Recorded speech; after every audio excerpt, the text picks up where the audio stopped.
ಯಜ್ಞದ ಕುರಿಯಾದ ಆತನು ಆ 7 ಮುದ್ರೆಗಳಲ್ಲಿ ಒಂದು ಮುದ್ರೆಯನ್ನು ಒಡೆಯುವಾಗ ನಾನು ನೋಡಿದೆನು, ಮತ್ತು ಆ 4 ಜೀವಿಗಳಲ್ಲಿ ಒಂದು ಜೀವಿಯು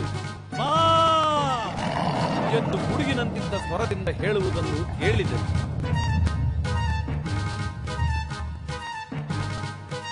ಆಗ ಇಗೋ, ಒಂದು ಬಿಳಿ ಕುದುರೆ ಕಾಣಿಸಿತು.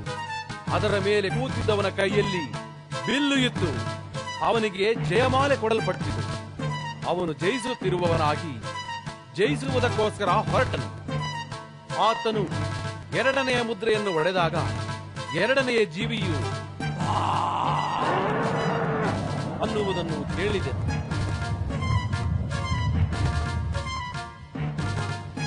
ಆಗ ಮತ್ತೊಂದು ಕುದುರೆಯು ಹೊರಟು ಬಂತು. ಅದು ಕೆಂಪು ಕುದುರೆ.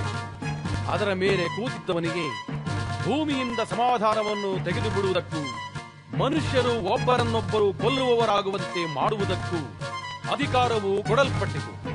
ಅವನಿಗೆ ದೊಡ್ಡ ಕತ್ತಿಯು ಕೊಡಲ್ಪಟ್ಟಿತು. ಆತನು 3ನೆಯ ಮುದ್ರೆಯನ್ನು ಒಡೆದಾಗ 3ನೆಯ ಜೀವಿಯು ಅನ್ನುವುದನ್ನು ಹೇಳಿದನು.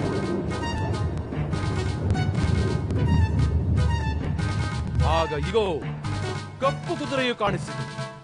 ಅದರ ಮೇಲೆ ಕೂತಿದ್ದವನ ಕೈಯಲ್ಲಿ ತ್ರಾಸು ಇತ್ತು. ಆಮೇಲೆ 4 ಜೀವಿಗಳ ಮಧ್ಯದಿಂದ ಒಬ್ಬನ ಧ್ವನಿಯು ಹೊರಟ ಹಾಗೆ ಕೇಳಿದೆನು.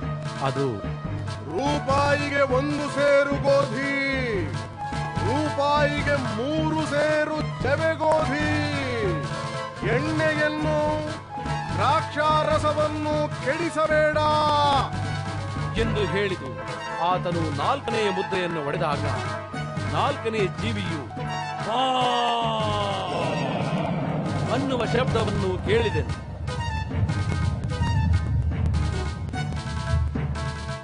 ಆಗ ಇಗೋ, ಬೂದಿ ಬಣ್ಣದ ಕುದುರೆಯು ಕಾಣಿಸಿತು. ಅದರ ಮೇಲೆ ಕೂತಿದ್ದವನ ಹೆಸರು ಮೃತ್ಯು. ಅವನ ಹಿಂದೆ ಪಾತಾಳವೆಂಬುವನು ಬಂದನು. ಅವರಿಗೆ ಭೂಮಿಯ ಕಾಲು ಭಾಗದಲ್ಲಿ ಕತ್ತಿಯಿಂದಲೂ ಬರದಿಂದಲೂ ಅಂಟು ರೋಗದಿಂದಲೂ ಕಾಡು ಮೃಗಗಳಿಂದಲೂ ಕೊಲ್ಲುವುದಕ್ಕೆ ಅಧಿಕಾರವು ಕೊಡಲ್ಪಟ್ಟಿತು. ಆತನು 5ನೆಯ ಮುದ್ರೆಯನ್ನು ಒಡೆದಾಗ ದೇವರ ವಾಕ್ಯದ ನಿಮಿತ್ತವಾಗಿಯೂ ತಾವು ಹೇಳಿದ ಸಾಕ್ಷಿಯ ನಿಮಿತ್ತವಾಗಿಯೂ ಹತವಾದವರ ಆತ್ಮಗಳು ಯಜ್ಞವೇದಿಯ ಕೆಳಗಿರುವುದನ್ನು ಕಂಡೆನು.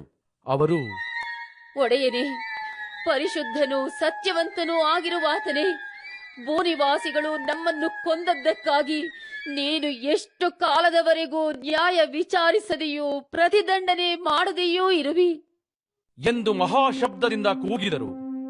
ಅವರಲ್ಲಿ ಒಬ್ಬೊಬ್ಬನಿಗೆ ಒಂದೊಂದು ಬಿಳಿ ನಿಲುವಂಗಿಯೂ ಕೊಡಲ್ಪಟ್ಟಿತ್ತು.